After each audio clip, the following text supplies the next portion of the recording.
Okay everyone, welcome back to the channel today. In today's video we've got the ACR TT and it's week 14. This week we've had a change of plans. I'm actually choosing the time trial that we're going to run. So obviously the first type of class that I was going to race was going to be GT3, and I wanted to try Watkins Glen as I've not tried it on this game yet. It's the first drive at this track, a track that I really enjoyed on the first game. I enjoy it on iRacing. I really enjoy the flow and how fast it is. Just a great track that once you get a nailed lapping, it really does feel good.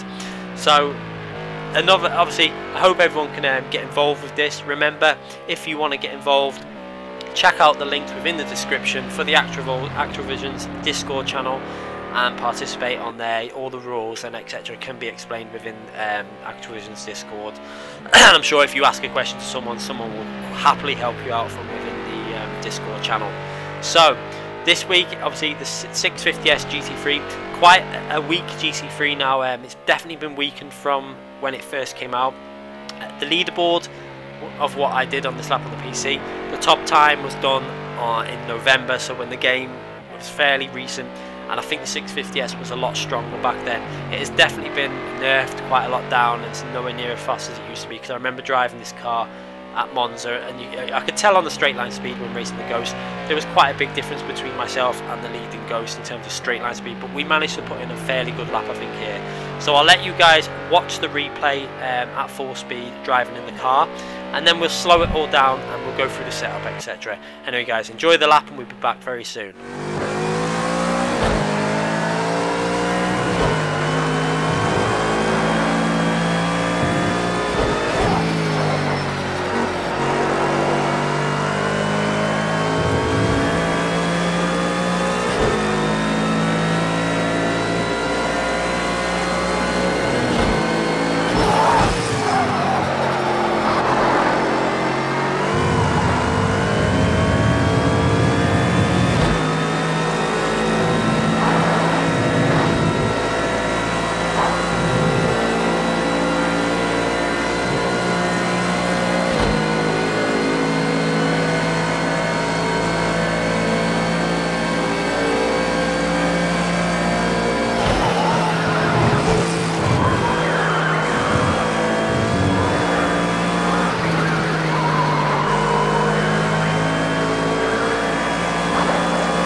Okay, so as you can see there, it was a fairly good lap. So we're going to go through the track guide now, going through the last corner, trying to get a nice clean exit to give ourselves some good speed going into turn 1.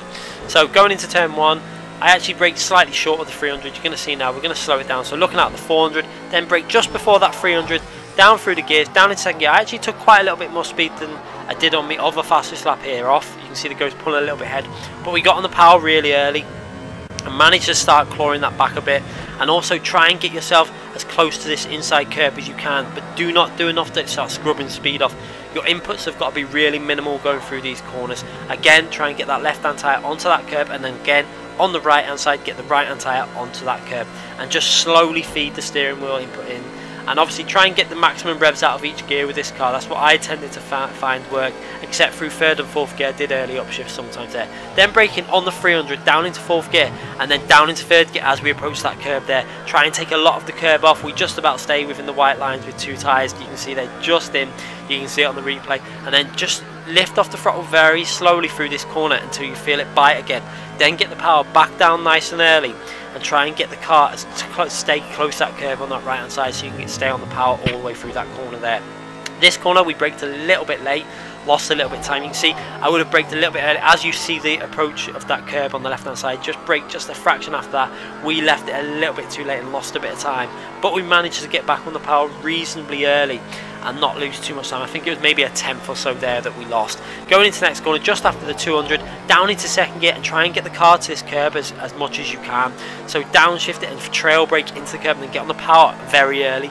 You can see we were straight back on the power and feeding maximum throttle all the way out that corner there, and then working our way all the way up through the gears into the next corner where we're going to look for the 300 on the left hand side, and we're going to brake past that. You can see braking in between the 300 and 200, but really trail brake into this corner, so you're turning and slowly feeding the brake off and get on the power very early.